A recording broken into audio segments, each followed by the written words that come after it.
The following is brought to you by Total Seal Piston Rings, the leader in ring seal technology. TotalSeal.com.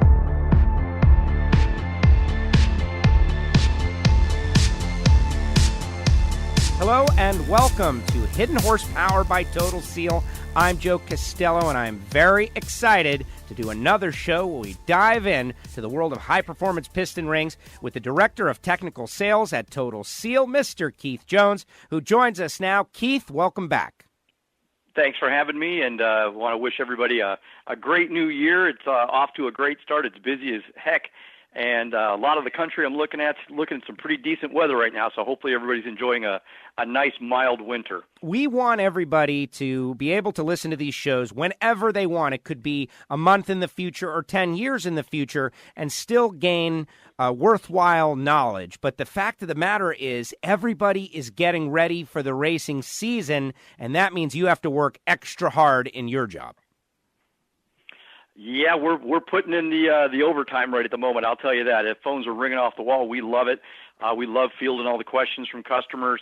Everybody's specking new projects, what they're doing, what they think we need, for the best ring combination to have the best results out of their package. So yeah, it's a busy time here, that's for sure. We encourage everybody to subscribe, Apple Podcasts, Spotify, wherever you get your podcast. You can listen to Hidden Horsepower by Total Seal. And the first few episodes have been very well received, and we've had like engine building superstars like Jason Line and Pat Musey. We had a Pro Mod world champion, Stevie Fast Jackson, and of course, Matt Hartford himself. This episode, we're going to go in a slightly different direction.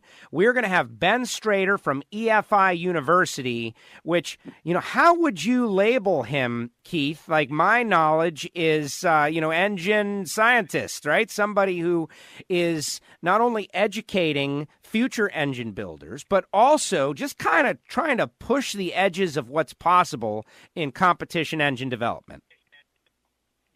Yeah, absolutely, and not trying to inflate it in any way.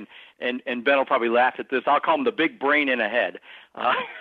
Ben's a super sharp guy.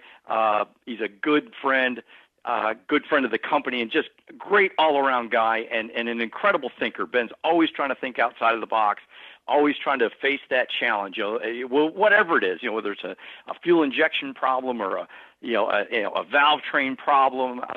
Ben, networks and works with everybody to fight, find these, the solutions to the challenges that present us. And, a perfect example is his Spinal Tap project, trying to take this engine over at 11,000 RPM. This is an amazing feat. But Ben, met that challenge head on and tackled it and did it. And it's awesome. He's like I say, a super incredible guy, and nobody that I know of, that I've ever met knows more about fuel injection than Ben, and you can stop me anytime you want.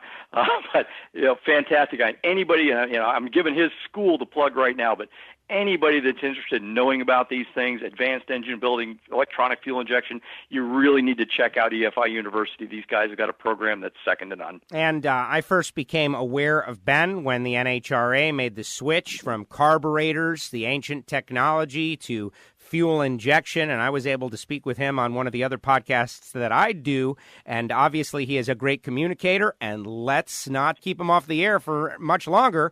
Joining us now from EFI University, Mr. Ben Strader. Ben, welcome to Hidden Horsepower. How are you?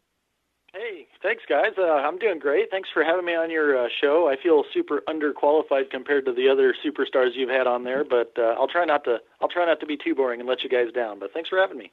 Well, it all depends on who you're asking, right? There are people who want to see cars who go fast, and there are fans, there are like hardcore engine builders or people that follow that. They want to know what's going on in Valvetrains, and that was the whole point of your project Spinal Tap, to do something that seemed impossible. Yeah, we actually just finished that project. It took almost 3 years to get it to do that, but just finished it about, maybe a month or so ago, a little before, after Thanksgiving, before Christmas, somewhere in that time frame. Maybe it was before Thanksgiving, but not very long ago.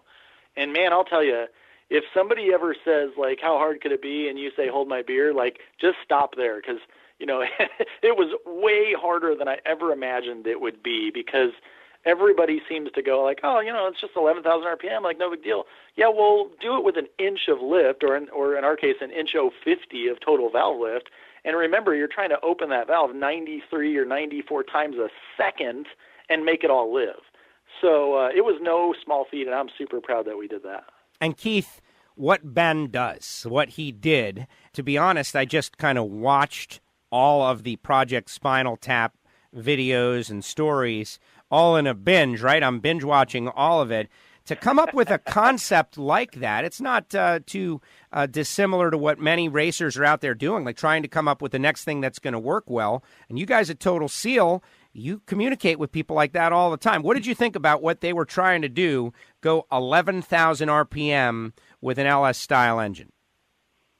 Oh, like I say, absolutely, knock my socks off, because I can't say, nobody's ever done it before, because I don't know everybody, but to my knowledge, no one's ever done that before. And, the challenges that were put before Ben and the guys, were just, not to say insurmountable, but I'm sure there were times where they thought they were, because, getting something to turn a lot of RPM one time, hey, you can do that. There's a lot of things in my world. It's like, hey, yep, it'll do it once, but to do it over and over and over and have it hold up and stay together, that's truly the challenge. And we work with people like that every day, from drag racers to, NASCAR style applications, trying to get, to do this. And that's one of the big things in the world today, is we all want to get longer life out of these parts, and to do this successfully and get an engine that does this repeatedly over and over and over. It's like you say, it's quite the challenge. You get to do it once or twice. Not to say it's easy, because it's not, but to get it to do it 200 times, that's a whole nother thing. And again, tip of my hat to Ben. So I appreciate that. There's more to it than that, though. I think a lot of people have said, like, I don't see what the big deal is. Lots of engines have done that before. Pro Stock guys did it, blah blah blah, and that's all true. But I don't think a lot of people understand what the limitation is when we start talking about, we did it with an LS7 engine. So when you start looking at the cylinder head on an LS-based engine, especially like a stockish layout, they're all inline valves, and it's a very narrow cylinder head. So the problem is that a lot of people understand the concept of rocker arm ratio. You move the one side this far and the other side moves that far, and that's all well and good, but not a lot of people that I run into in our classes understand what rocker pivot length is. And so that is essentially the distance from the trunnion on the rocker arm to the valve tip, where the roller is on the tip. So the ratio is simply the difference between the pivot length there and then the length behind where your push rod is. Well, because the LS cylinder head is so narrow, you cannot get a long pivot length on a rocker arm. And that's a huge disadvantage when you're trying to do a lot of lift, because the rocker arm tip where the roller is, it actually travels in an arc, like a circular path, but the valve tip is traveling straight up and down. So if you can make that arm really long, like you can on a big Hemi engine or a DRCE or something like that, the amount of horizontal travel in the geometry, the sweep that you're getting through that, let's say, 1 inch of lift up and down, is a lot less. Because if you just draw a big circle with your arm, you can see that the horizontal distance the rocker tip moves is way less for the same 1 inch of movement than if you have a little tiny short arm, right? So when I tell people we did it with an LS, they're like, oh, that's no big deal. Lots of guys have done that before. And I'm like, not a lot of guys have done it on a super short inch 550 pivot length, narrow cylinder head. Like, you literally can't fit a longer rocker arm in that head. So it was a giant challenge to get that engine to do it. To say, Pro Stock's done that and this engine's done that, it is the challenges of dealing with a package that was never, ever intended to do that. When you've got clean sheet of paper engines, the DRCE engine, not to say completely clean sheet, it had some parameters to work around, but, the current NASCAR-style platforms, when you're dealing with a clean sheet of paper engine, as Ben just stated, you can design everything to fit perfectly. You can design, where the camshaft sits in the engine so we can get shorter push rod areas. We can design the pivot area in the rocker, in the cylinder head. We can work around all these things, or not work around, correct these things through design. Ben's dealing with an engine that was designed for General Motors needs, not for Ben's needs, and he's done all the engineering and work to make it what he wants it to be versus what they wanted it to be. And that's, again, a tremendous challenge that a lot of people don't realize. Right, and so keep in mind that getting the Valvetrain to live was only like a third of the total problem, right? So there was 3 major obstacles. One was getting a Valvetrain that would live. The second one was coming up with an intake manifold that would work, but I'll explain in a minute why I feel like we're at the cutting edge of that technology right now. But the third was, getting a short block that would live, and specifically, you'll remember I called you, Keith, way back in the beginning of this project, and we talked about rings because the amount of friction that you get as the engine speed goes up is exponential. It's not linear, you know what I mean? Because you get, so the ring package had to be just right, and small, low tension, low friction rings, and then oil control and cylinder wall finish.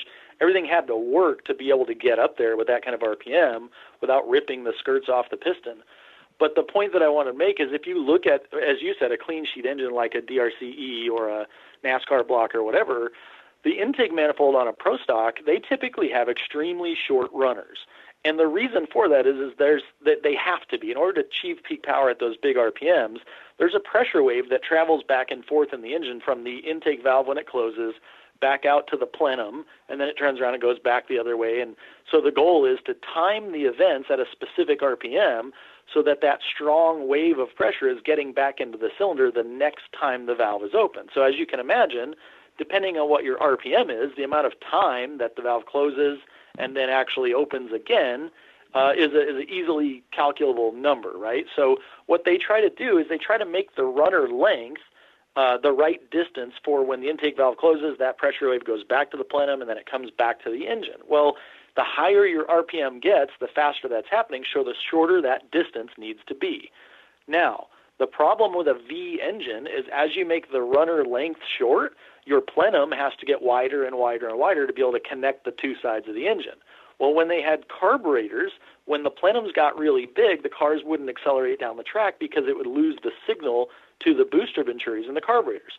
So for about 5 or 6 years now, I've been on this mission to sort of prove that we don't have to have the super short block deck heights that like a Pro Stock engine has because we're using EFI, and we don't need to have a booster venturi signal. And so a lot of the Pro Stock guys that are doing EFI now have been saying, hey, we've noticed these engines don't seem to be as sensitive to plenum volume as they used to be. And I'm going, that's what I've been saying.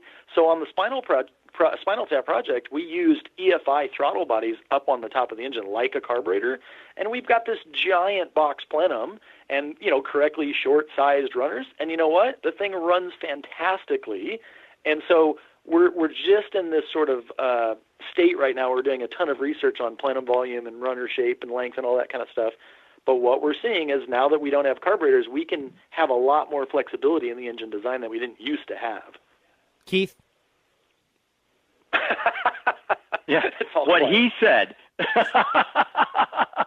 No, absolutely, and I agree with everything you just said because carburetors present their own challenges, and and it's funny. I've been a carburetor guy for years, and what Ben was just talking about, keeping the speed, the velocity up inside the intake manifold and through the intake tract to signal that booster. That was in my days of doing all this type of work was always the thing. People would talk about, runner volumes and runner lengths and, how much air can it move, but how quickly can it move it? What's the velocity like? We have to keep the air speeds up high to make the carburetor do its job. And as Ben just said, and he is the expert, this is the beauty of electronic fuel injection or fuel injection in general. We're not relying on that anymore. We still got, we still want to keep the speeds up, but we're not relying on that to make the carburetor do what the carburetor does.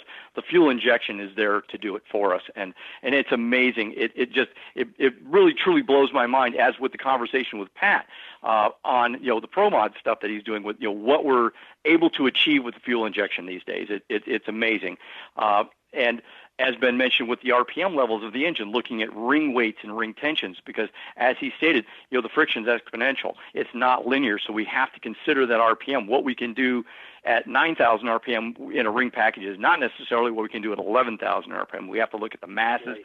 What ring reversal, top and bottom dead center, the forces that we're dealing with there that are literally trying to rip the rings and the pistons apart. It really becomes a big part of the package at that RPM, and it's a very important consideration. Only a couple of years ago, we were going, we got this little 043 ring, and it's pretty small and sexy and racy, and that would never fly in an engine like this anymore. I mean, we're almost half that, not quite, but almost half that, what we used to think was a small ring. kind of like we said before, there's a difference between turning 11,000 once or twice or doing it over and over and over. And one of the differences. And anybody can do 11,000 once. Just push the clutch in when you're still on the floor with the throttle, There you go. And there you go. This project was, kind of like a moonshot in many ways. How would the rings have been different if you're going for longevity and max horsepower as opposed to just try to achieve a number, or did you build it that way? And tell me a little bit about when Ben first called you and said, this is what we want to do. Yeah. They kind of go hand in hand. I'll be honest with you. From my perspective, I don't ever approach a ring package as being a sacrificial part, that it's only got to go once or twice to see a number. That really doesn't enter my thoughts. I want to provide a package that's going to do what he needed to do consistently, repeatedly. Could we have done an incredibly, what I'll call ultra thin, less than a 0.5 millimeter? It certainly is possible, and could it have worked once or twice? But that really isn't a consideration for me. I want to give him the thinnest, lightest, lowest drag parts possible, but at the same time knowing that he's going to be really running this thing. They're going to be running all kinds of parts through it, cycling different things through it. They don't want a ring package that they have to, pull this thing apart every 5 or 6 pulls. It's got to go the duration. So that's always part of my thought process is, giving him the most reliable package, but at the same time, the best possible performance. So the thinnest, lightest package within the parameters of what they're going to use the engine for. And Keith, along the way, we talked a lot about different kinds of coatings and like barrel face versus taper versus all that. So talk to the guys out there that are interested in the engine technology about what are some of the different coatings available? What do they do? Why would you want them? I think that's a good thing for you to share, if you don't mind. Yeah, absolutely. We offer a fairly long list of coatings, and as Ben just indicated, it kind of comes down to what your end game is here, and we have different coatings, ranging from what I'll call the old school coatings, molybdenum and hard chromes that are kind of more, mild performance street type applications, diesel applications, more what I'll call long-term longevity coatings, again, older school type of coatings. But then we've progressed many years ago and really gotten into quite a list now of PVD type coatings, which are PVD, physical vapor deposition. These are done in a vacuum chamber. Thin film technology. If you Google those words, you'll see all kinds. And we offer coatings that range from tungsten carbide carbon to chrome nitride to titanium nitride to diamond-like carbon. And as we go up that chain, we're increasing the hardness of the coating. So what we're looking at is durability, longevity, and coefficient of friction. What type of cylinder materials are we working with? What type of oils are we working with? Is it a high vacuum condition? Is it a low vacuum condition or a no vacuum condition? So that's where the coatings come into play and why we stress so often to call us and talk to us about what you're doing, because rarely is there a one-thing-fits-all product out there. There are products you can put in and it will do, very well, but is it really the best for what you're doing? So generally, again, in an application like Ben's, we're going to look for a harder coating, something like a titanium nitride. We want to get a lot of longevity, a lot of life out of this part, something that's going to wear very well, has a low coefficient of friction. And as I stated, there's kind of a few selections there. And then we also do different types of profiles in the face, barrel faces, offset barrel faces, where the barrel's kind of shifted to one side or the other depending on the customer's needs. This comes down to point loading on the ring, how much unit pressure it puts onto the cylinder wall, also into how much rock over the piston has. Does it have a lot of rock or a little bit of rock? We can tune the face profiles depending on how much rock over the piston has. And that's just in the top rings. Second rings, we can do tapered faces, Napier faces. There's kind of a list of face profiles that we'll do on the second ring.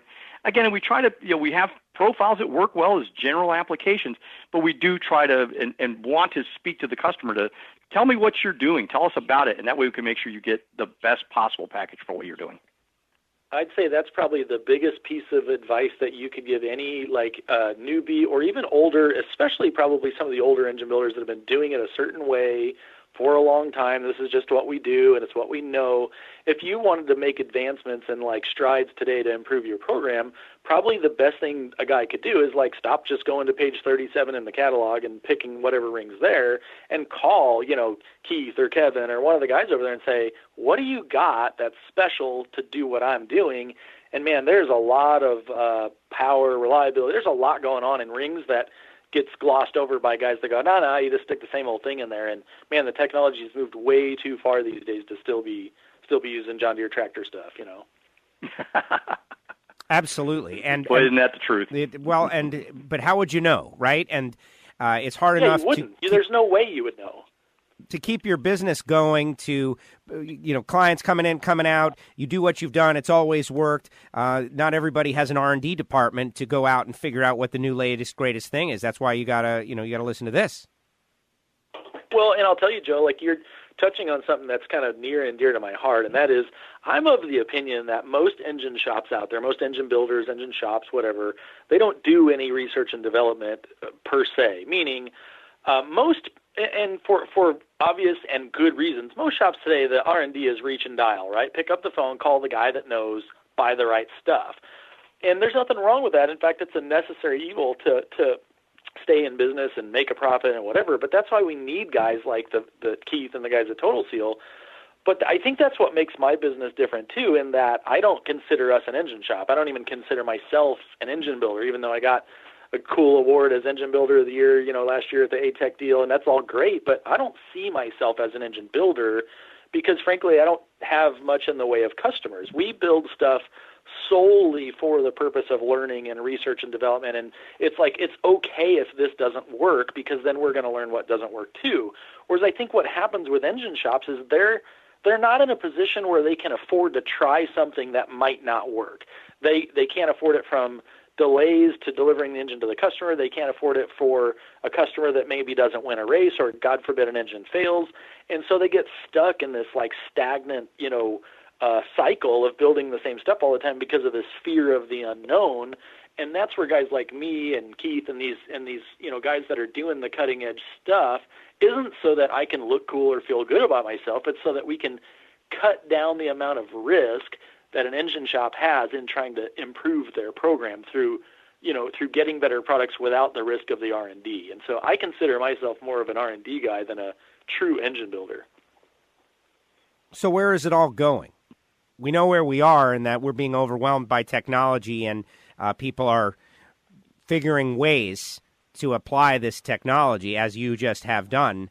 But what have you learned through this project that tells you about where things are going to be in the future? Well, I think there was a whole bunch of fronts on this project that I personally learned a lot about. I mean, I started this project really, you don't know what you don't know, right? So you think you know everything, you think you're pretty smart, and then you start doing something and you get smacked in the face a couple times, and so along the way, we started this project 3 years ago, going back and forth on a plane to Memphis, Tennessee, to use the Spintron at Comp Cams to try to work on the Valvetrain. And it didn't take very long before I realized, first of all, there's a whole entire other universe out there that I didn't even know that I didn't know about in the development of a Valvetrain. So we need more time on the Spintron, and of course that's hard to just get. I don't know where you go to say, hey, can I borrow your Spintron? Even a place like Comp Cams has their own work to be doing. So we ended up buying one from the guys at Trend, and so we now have our own Spintron here in-house that I think the advancements that we've made in 3 years here alone, not considering the benefit that Comp Cams got from helping us with it too. I mean, they've got probably 100 new low family designs that they're currently selling in their catalog that were kind of birthed through some of that initial research and honestly failures and successes that we eventually had. So I think as far as us V8 drag race, roundy round push rod guys, I think Valvetrain developments are huge. And I think for me, again, only 4 or 5 years ago, we were using, 043 quote unquote badass racy type rings that we thought were cool, and we didn't even know any better. And to be 100% honest, I got exposed to a lot of that stuff when I was working on the Pro Stock stuff. And then when I was finished with that and we came here to work on our program, I went straight to the guys at Total Seal and Keith specifically, and we started going down that path. And so I think airflow has always been the main goal of an engine, but there's only so much airflow a guy can get. So the rest of it is, well, I can make, so much combustion, so much power, whatever, with this airflow. Now I got to figure out how to keep it. And that means controlling my valve train. That means sealing the cylinder. That means reducing friction and capturing the heat that we were losing before. And so we're nowhere near done. We're nowhere near making as much power as we can make. And we're nowhere near reaching the levels of reliability that we think we can get. But man, we're a lot farther than we were 3 or 4 years ago. Boy, isn't that the truth? Yeah, I gotta back up everything Ben just said. One of the things that I find in this industry, and I think we see it in every aspect, from whether it's a piston ring or a camshaft or a crankshaft, any of the part. There's so many accepted rules in our industry that this is how you do it, or preconceived notions that you can't do that, you can't turn that engine 11,000 RPM. Well, why can't I? Well, because you can't. Well, who said? Well, they said. Well, who is they? And there's just so many of those roadblocks that are out there through preconceived notions. I mean, again, 10 years ago, you can't run a 20,000 stick. Why? Well, because it won't hold up. Well, guess what? We've proved otherwise. We've accepted for years that gas ports and pistons are the best place, or the only place to put them. Well, our new gas ported top rings has proved that differently. The new, our total conforming, we're constantly being pushed for more. We reach the limits of the part that we've produced. Why do we have a 20,000 stick ring? Because we reached the limits of what an 043 ring could produce. That was the norm for X amount of years. And they always want more. They never come to your door and say, you know what? Can you knock about 20 horsepower out of my stuff? It just makes too much power. It never happens. We could tone that down just a touch. They never come at us with that. They always want more. And once we hit the limit of that, what is we accept as the best of the best, we have to find the next level, because we're always pushing this. And whether it's Valvetrain or fuel injection design, from my side, accepted ring materials, we're pushing the boundaries on new types of ring materials so that we can make them thinner, even more lighter, move heat better out of the piston, because heat is the enemy. And then coating technologies, we're always exploring new coatings, looking for the next newer thing, the next better thing, to help fix the issues that are out there now: micro welding, wear, reducing friction. We're just constantly pushing it. So that's one of the challenges. I don't mean to keep going on about the same thing, but that's one of the biggest challenges. Is we can't accept that this is what it is and that's as far as we can go with it, because we can always do more. I'll tell you what I think the biggest change across the industry is, Joe, to kind of answer your initial question about where do we see it all going.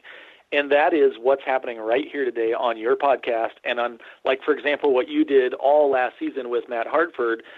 The difference is, there was always guys in closed door shops, the classic old, WJ, Warren Johnson, cameras come to the door and then he's got his arms folded. Nobody comes in the shop and it's all super top secret. And there was always guys doing this level of research.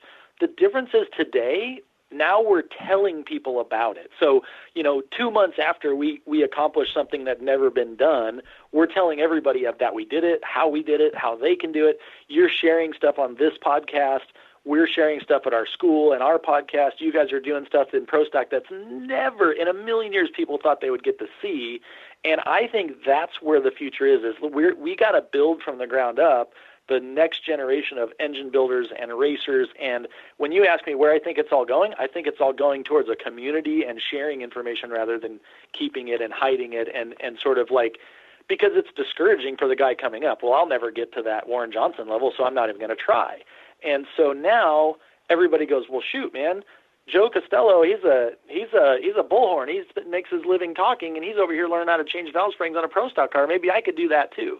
So I see that as a major line in the sand differentiating factor of what's different today in racing and Pro Stock and in rings and engines than maybe even 10 or 15 years ago, where everything was off limits, and the engine builders out there that are trying to make a living, they were the last guys to ever find out about new technology. Now we're making it so that the stuff that they can put their hands on and know is good is, at the most 6 or 8 months old, not 6 or 8 years old. I think that's where the difference is. Very exciting, and thank you for watching those bits. It was great to be able to, to touch a Pro Stock car. You can imagine, as a lifelong fan of drag racing and Pro Stock in particular, I never, ever saw myself changing a valve spring, putting together a transmission, putting in a third member, and let alone firing up the car at the end of the year. Those things are all available on the internet, everybody, and I appreciate it. I always like, and Keith, feel free to jump in here, to have our guest give a little final wisdom to the audience out there when it was the engine builders like Jason or Pat What would you say to the young people out there? Keith, let's ask Ben to do the same thing. He's already provided some great initial ideas, concepts for the engine builders out there. But how about it, Ben? Final piece of wisdom for the folks out there that are listening. Yeah, that's an easy one for me, especially for the young guys that are up-and-comers and saying, how do I make it in this field? I will tell you there's one thing that is more important than any other thing out there, and that is relationships. Pick up the phone, go to the trade shows. Heck, man, get in your car and drive over to Total Seal, knock on the door, and go in there and sit and make a relationship with somebody that you are going to need as you grow in this industry. And so I have a habit that I've developed over the years where it's like I have a big, long list of contacts and friends and buddies in the industry, and I never want to be the guy that only calls Keith when I'm in trouble and I need something overnighted tomorrow. Sometimes I just want to stop in when I'm in Phoenix and say hello and say, you know what, I was thinking about you. Call, my cam guy, my cylinder head guy, and just say, how's things going? How's the wife and kids? Build relationships so that later on, when Keith has that brand new technology ring, he's like, man, who do I want to tell about this? He's going to be thinking about you because he has a relationship with you. And that exists in every aspect of business, but especially in this racing community where things change quick and products happen. If you want wisdom and advice from an old guy up that's, how do I stay around a long time? Answer is build relationships. Keith, amen, brother. Keith, do you agree that they should all come to your door and wait for you? They should. If you happen to be here in town, and I say this, we give tours every day of this place, and that's the honest truth. If you're in Phoenix, you're interested in learning something about piston rings, you want to see how some of this stuff's made, how it's done, please give us a call. Set up a time, come on by. We'd love to show you because as Ben said, this is all about relationships. And I said this in a previous podcast, for the young guys, go out there, go walk down to your local race guy, go down to your local machine shop, introduce yourself, say, hey, you know what? I've got afternoons off. Would you like me to sweep your floor? In exchange, teach me what you know. This is how so many of us learned, and it seems to be a disconnect there today. I'm very fortunate, here in Phoenix, I went to a place called Paradise Valley High School, which had one of the most incredible vocational departments from engine building, car repair, body work, electrical, electronics, woodworking, welding. I took everything I could get my hands on, and that's so hard to find today. But you know what? There's a ton of shops out there, and here's one of the things I hear every day is they can't find any help. They can't find anybody that wants to come work for them. Well, trust me, there's a lot of guys out there that want to do this and want to get involved with this industry. So like Ben said, build that relationship. Go to your local guy. Say, hey, I'd love to come in here and learn what you know. And you know what? I guarantee you they're willing to teach you, and they love to share that information. We have the obligation as the old guard to share what we know and to pass it on. Otherwise, this is going to die, and we don't want this to die. We've got to get this information to the next generation. Well, and typically sales guys are passionate. They want to meet new people. They want to talk about their new stuff. They want to sell new stuff. And so whether it's Keith at the ring shop or whether it's the head guy or the block guy or the piston guy or whatever, pick up the phone, send an email, build those relationships now so they're there when you need them later. That's what I tell every kid that comes through the school. Ben Strader from EFI Absolutely. University, thank you so much for joining us on this edition of Hidden Horsepower. Keith Jones, great Super job. To be here. Oh, my goodness, you have done such a great thing on this, the conversation. I told the guys at the start of the show, talk way over my head, and you did, but you're increasing my knowledge base. Ben, thank you very much. Thank you for joining us on Hidden Horsepower. You're welcome. See you guys. And Keith, thanks, Ben. Another episode in the books. Keith, another episode. This one was a little different, but I learned a lot of information, and I got to say, I was very entertained just hearing you guys kind of go back and forth about some of the what is possible. The whole point of these podcasts, again, we are a piston ring company, and we want to talk about rings and ring technology, but you know what? It's all a package. The piston, the ring, the cylinder, the head, the manifold, it all works together, and just love dealing with guys like Ben that dive into every corner of that engine and push it to the extreme limits, and sharing every bit of information that we have and getting that knowledge out there and talking about valve trains and rocker ratios and how we get good stability, all of it. It's all a package, and it's all great information, and that's what this is all about, is getting that information out there. Keith, thank you very much. He's Keith Jones, the Director of Technical Sales for Total Seal. To find out more information, you can go to TotalSeal.com. Remember, subscribe on Apple Podcasts, Spotify, wherever you get your podcast. Hidden Horsepower by Total Seal. More episodes upcoming. Big thanks to Ben Strader and, of course, Keith Jones. I'm Joe Costello. We'll see you next time.